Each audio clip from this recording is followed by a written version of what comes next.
So let us get going. We had just started before we took a break that there's a great importance to the recitation of Shema, the three paragraphs of Shema, because the three paragraphs. Before we took a break, that there's a great importance to the recitation of Shema, the three paragraphs of. Because the three paragraphs of Shema contain within them the themes of the Ten Commandments. Okay, so we had just started with that. We had done the first five, so we'll just review. Just to review, we'll go back to the first five as well. So on the bottom of Yud Beis Amid Beis, Mipnei ma korin shtei parshios halalu b'chol yom. Why do we read these two parshios, the first two paragraphs of Shema, plus the third paragraph, which is implicit because we know that you have to recite that every day because of remembering Yetzias Mitzrayim. But why did we add to that the first two paragraphs of Shema? So Rabbi Levi Rabbi Simon Omer b'pnei shekasav behen shchiva v'kima. So Rabbi Simon says because it says uv'shochvecha uv'kumecha, and so therefore it reminds us that we have to be discussing these two paragraphs when we go to bed and when we arise. So that's why the Chachamim instituted to say those paragraphs as well. Meaning, when you look at the context of the Torah, when the Torah says v'dibarta bam, you will speak about the words of Torah, b'shivtecha b'veisecha uv'lechtecha v'aderecha b'shrocha uv'kumecha. It's talking about the words of Torah in general. But the rabbi said, let's take those two paragraphs, which contain that commandment, to discuss the Torah when I lie down and when I arise, and have people say that when they lie down and when they arise. Okay? So, and Rabbi Levi Omar, Mipnei she'aseres hadibros kelulin bahem. And Rabbi Levi says the reason why the rabbis instituted them is because they contain in some symbolic way, you can find embedded within those paragraphs of Shema, you can find an allusion to the Ten Commandments. Now, why are the Ten Commandments themselves important? So actually, the Gemara is going to talk about that a little bit later. But as I quoted from Reb Sadia Gaon last time, the Ten Commandments, and that's what we received on Shavuos, we heard the Ten Commandments. It's a machlokes whether we heard all 10 from God or whether we only heard the first two from God. But we heard that's what we received on Shavuos. We didn't get the tablets until 40 days later, and the tablets were broken 40 days later because of the sin of the golden calf. That's Shiva Asar B'Tammuz. That's the 17th of Tammuz. That's 40 days later. And then Moshe has to go back up the mountain 40 days after that. And then 40 days after that, he gets the second set of tablets. So, which is Yom Kippur. So there's three sets of 40 days, right? He goes up 40 days and 40 nights to receive the tablets after Shavuos. Shavuos is the first of the 40 days. Comes back down on Shivas or B'Tammuz and breaks the tablets. 40 days after that, he's told let's see. So he comes, breaks the tablets. Then he has to go back for 40 days and 40 nights to receive forgiveness. And then he goes back, and that brings us up to Rosh Chodesh Elul. And then he goes back up again for another 40 days to finally to come and receive the final 10 commandments. The second set of tablets. Okay. So that's on, and he gets that on Yom Kippur. So what are the 10 commandments that we heard on Shavuos? So Anochi Hashem Elokecha is connected to Shema Yisrael Hashem Elokeinu. Hear, O Israel, the Lord is our God. And so that's Anochi Hashem Elokecha. I'm the Lord your God. It is a commandment, or really maybe it's not a commandment, but it's an affirmation of the existence of God who took us out of Egypt. Lo yihiyeh lecha Elohim acherim al panai. The second commandment is you may not have any other God before me. that is alluded to the words Hashem Echad, the Lord is one. And then when God is one, it means there may be no other gods other than him. Lo tisa eshem elo Hashem elokecha lashav. You may not take the name of your Lord in vain. That corresponds to the ahavta es Hashem elokecha, that you shall love the Lord your God. Why? What's the connection between the two? Man derachim malka lo lishtaba b'shmei l'shat. Because if a person loves the king, he would not gratuitously take the king's name and associate it with either falsehood or something frivolous. So therefore, because I love Hashem, I would never take his name in vain. Next, Zochar es Yom HaShabbos L'Kadosho, remember the day of Shabbos to sanctify it. That corresponds to L'ma'an Tizkeru, that you shall remember, which is in the third paragraph of Shema, and do all of my commandments. And what's the connection between do all my commandments and observe the Shabbos? Rabbi Omer, zo mitzvah Shabbos she'i shekula keneged kol mitzvoseh shel Torah. Really, Laman Tizkeru is a specific allusion to Sabbath observance because Shabbos observance is weighted to all of the other commandments. As it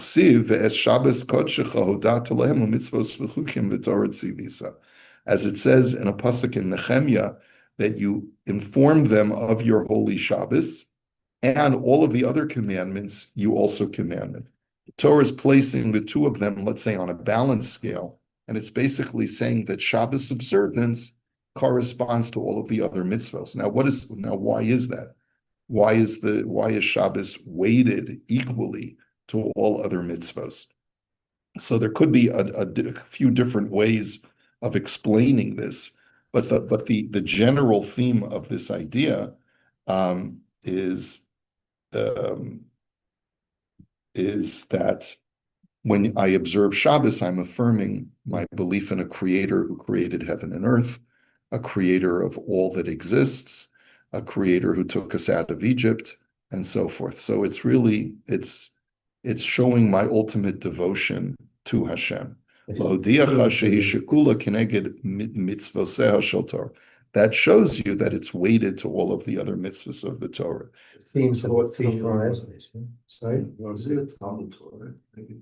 Yes, there are other mitzvahs that we say that are keneged kulam. Talmud Torah is keneged kulam in another respect, because by studying Torah, it's the gateway to being able to fulfill all the mitzvahs. I don't mean to be cynical, but I feel like almost you can make a connection to each of the 613 mitzvahs somehow. You could. What the Gemara is basically doing is that not all Torah texts are equivalent, though, in this respect. The 3 paragraphs of Shema do contain some of the most important theological belief concepts. We know that even before we study the Yerushalmi. We know because we say it every day twice, and we understand that they're contained within our affirmations of accepting the yoke of heaven upon yourself, the acceptance of divine providence, of reward and punishment, and remembering the exodus from Egypt, and remembering to do all the commandments. So we know, even just by opening up our siddur, we know, like the Art Scroll siddur says, these are the themes of the 3 paragraphs of Shema. So we understand that they're important. Here, what the Gemara is doing is that just like the 3 paragraphs of Shema are important, you can map it to the 10 commandments, because the 10 commandments are an encapsulation of the entire Torah, right? That's what Reb Saadia Gaon says. When God gave us the 10 commandments, why did he give us specifically 10 if he knew he was going to give us additional mitzvahs? And he explains that these are it's an outline. It's an outline that needs to be later broken down. But contained within each one of the 10 commandments are multiple other mitzvahs that are outgrowths of these 10 concepts. That's why, when we talk about the 10 dibros, we don't translate dibros as mitzvahs. We don't call them aseres ha-mitzvahs. We call them aseres ha-dibros. And the truth is, it's really a misnomer to call them commandments. Dibros are, what would you say dibros? Statements. utterances or statements. These are 10 statements of principles. These are 10 principal statements of the Torah. It means that God is saying, not that I want you to limit yourselves to, oh, I'm a good Jew, I observe the 10 commandments. Yeah, right. Okay, so what does that mean? Or I'm a good Christian, I observe the 10 commandments. So what does that mean? That's not the Torah, and as we'll see, there was a mistake that goes back to early times that people tried to believe or attempted to pass off to others that as long as you only observe the 10 commandments, you're a good Jew. And that's a misnomer. So, but the idea here is you can map the concepts in the Shema to the Aseres Hadibros, which themselves are an outline of the entire Torah. So what's the fifth one? Kapeda savicha ve'esimecha, right? The Torah says, honor your father and mother. Now, what does the Torah says will result from honoring your father and mother? Laman yarichun yamecha, you'll have arichus yamim. So therefore, that corresponds to Laman yirbu yamechem v'necha, that at the end of V'haya im Shemoah, it says, if you fulfill all of my commandments, your days will be elongated. You'll live long lives.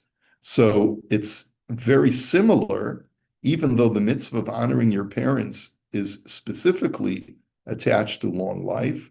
Hashem really says long life is the reward for mitzvah performance in general. The sixth commandment is lo tirtzach, you may not murder. So what does that correspond to? Va'avadetem me'era, you will be lost quickly if you fail to fulfill the commandments. Because man dekotil miskatil, because anyone who murders himself will be murdered. And if that's the case, when the Torah says va'avadetem me'era, you'll be lost quickly. You'll physically be lost. You will die. You will perish. What that means is that people will end up destroying you. People will end up killing you. And it therefore must be because in some way you were guilty of, in your flagrant violation of the commandments, you were also guilty of killing other people. Rabbi, Yeah. If you murder, you can murder. I mean, there's many people who murder and live a full-on life. So are we talking really the Olam or later on after this world, or because we don't always see justice in this world. That's for sure true. But there's a mission in Pirkei Avos that Hillel once saw a skull flowing down the river, and he says mishum ataft, the kataft, I forget the exact language, because you murdered, other people murdered you.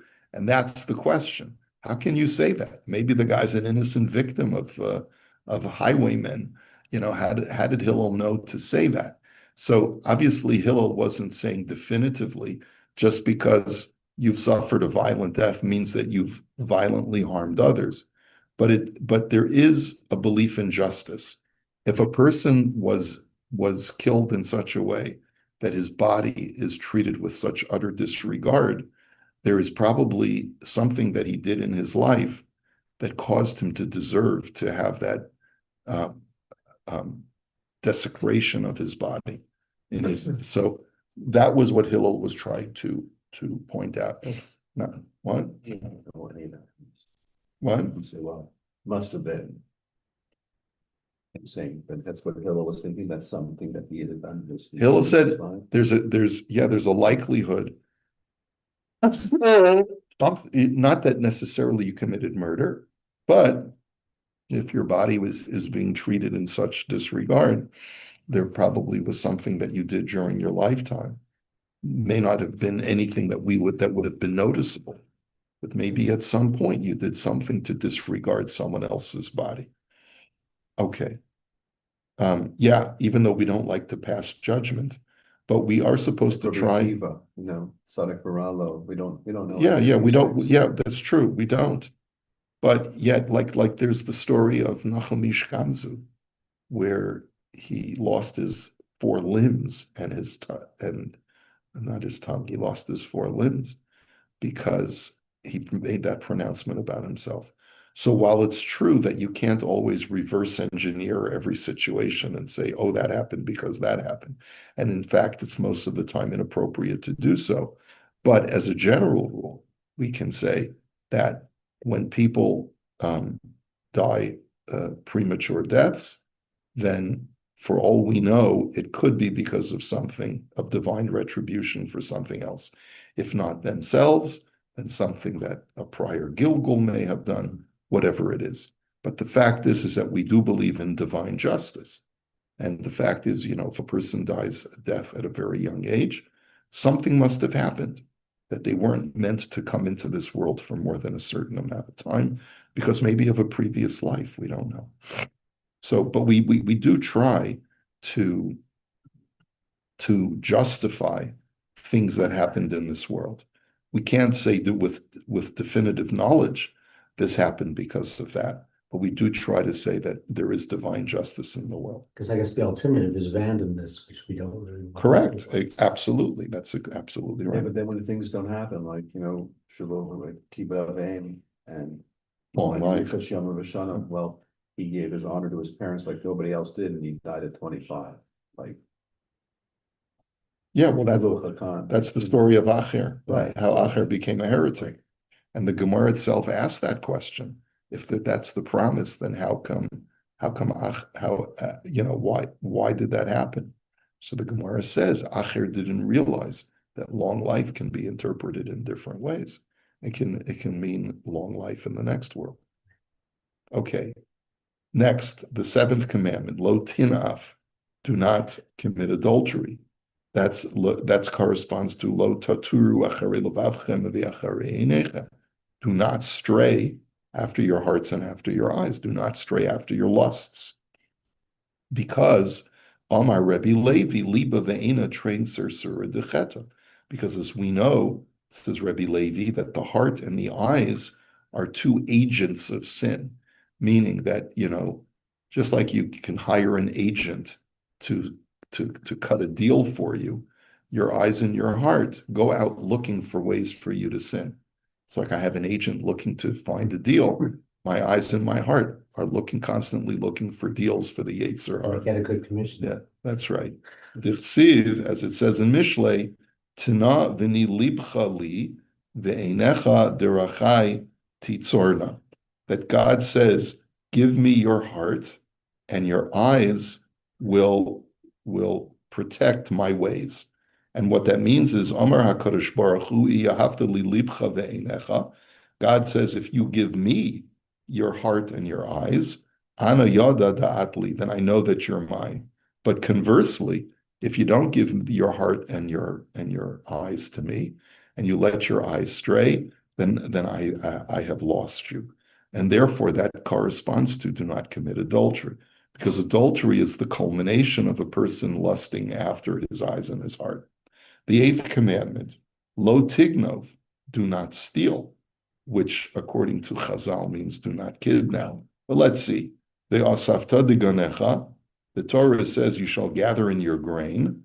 The lo digano shel chavercha.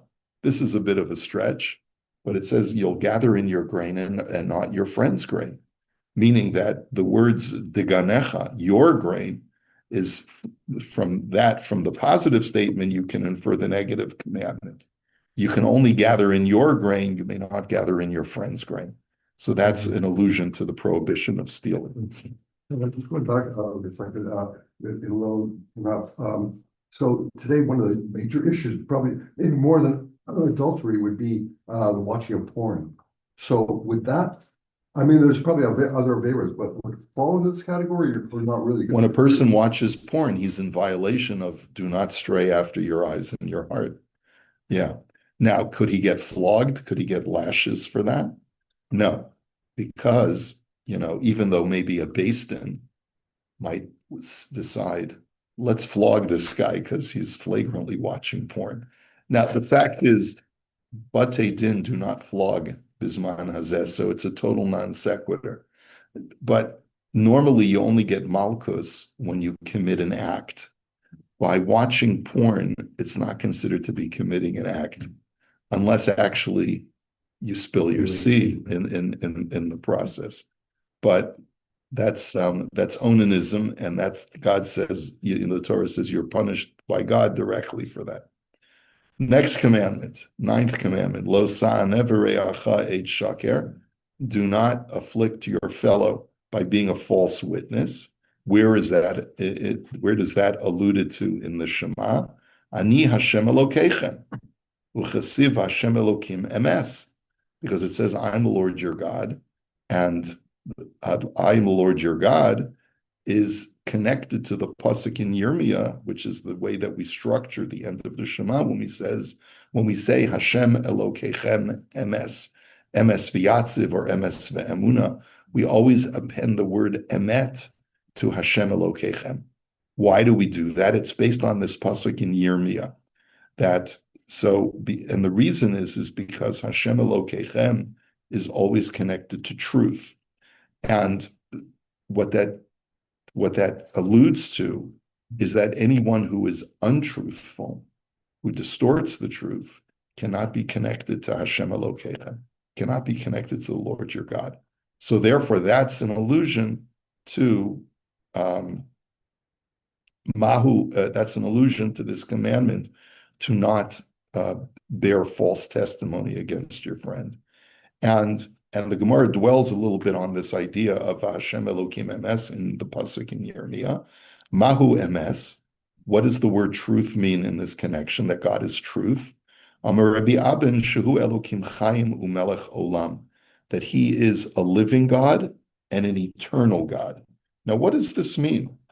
If you take a look at footnote number 8, he says the pasuk actually reads as follows: Vashem Elokim emes, hu Elokim Chaim umelech olam.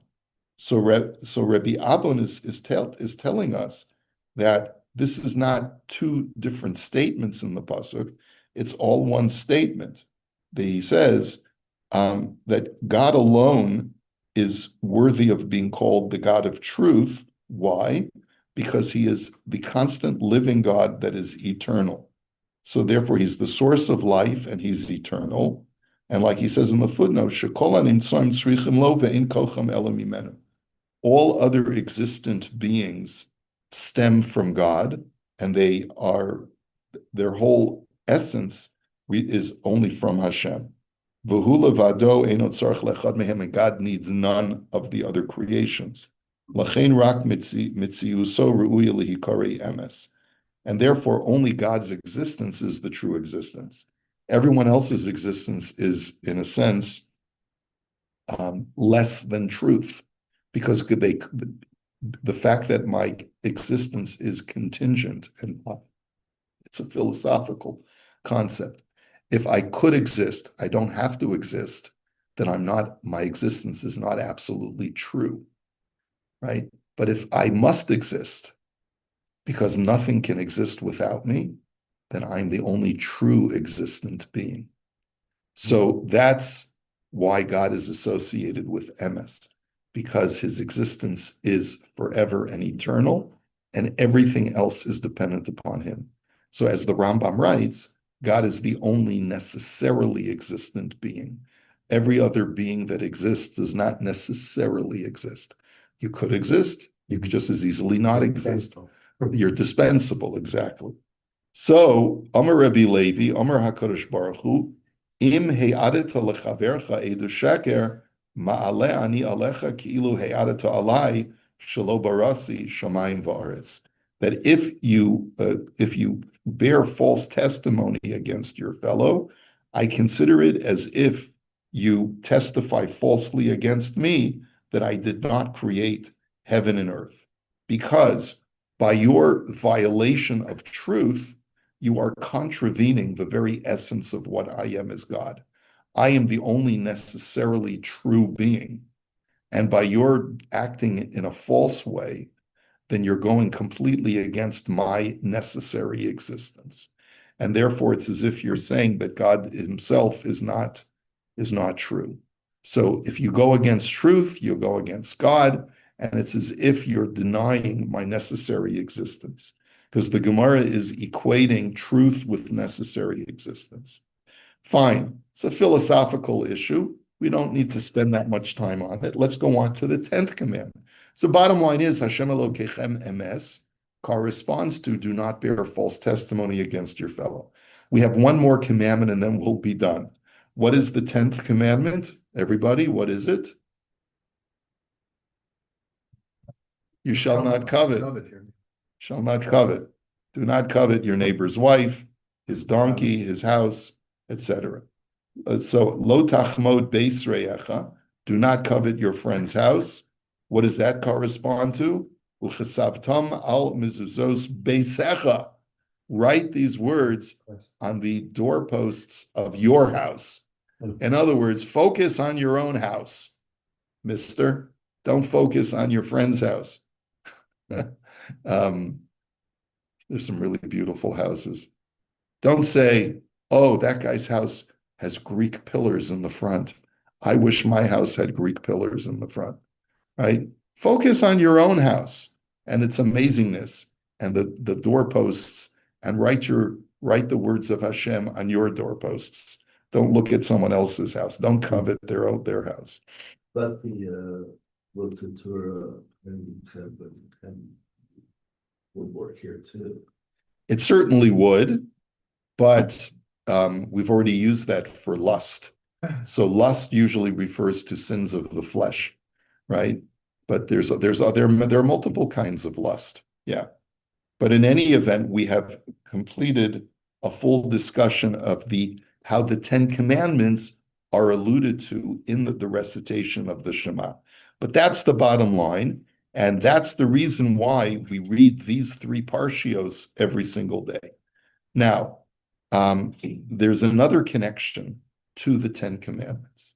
And that's something that we're going to focus on in Mirz Hashem tomorrow, but let's just give it a bit of a preface to it.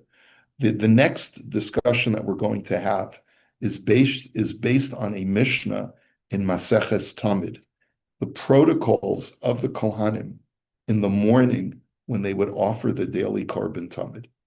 Right after they shechted the Korban Tamid and they got its entrails all ready to place onto the altar, the chief Kohen would tell them, before you do any further avoda, it's time to daven. And he would tell them to recite Kriya Shema. But he wouldn't just tell them to recite Kriya Shema. He would tell them to recite the first one of the blessings of Kriya Shema. Then he would tell them to recite the Aseres Hadibros, the 10 commandments. And then he would tell them to recite the 3 paragraphs of Shema. So as we're going to learn, there used to be a very important halachic tradition that the Aseres Hadibros used to be part of the davening. Mm-hmm. And they were such a central part of the davening that in the temple service, they actually preceded the recital of Shema, which shows you how important it is. So when did it change? When did it change? So it changed probably towards the end of the Second Temple period, when there was an actual concern, like we're going to see tomorrow, that the meaning that there were certain heretics that arose towards the end of the Second Temple period. Some say that they were early Christians, others say that they were other kinds of sectarians. And they said the only commandments you need to follow are the 10 commandments. Mm-hmm. And that's when the rabbi said, you are not allowed to recite the 10 commandments publicly. Now, certain people have the minhag to recite the Aseres Hadibros after davening, but you can only do that to yourself. You can't say that. And we'll learn more about this tomorrow. Sure. It's like Barney Lane 10 commandments. Don't just stand for that, you stand for the whole. Oh, well, that's in itself is an interesting question, whether you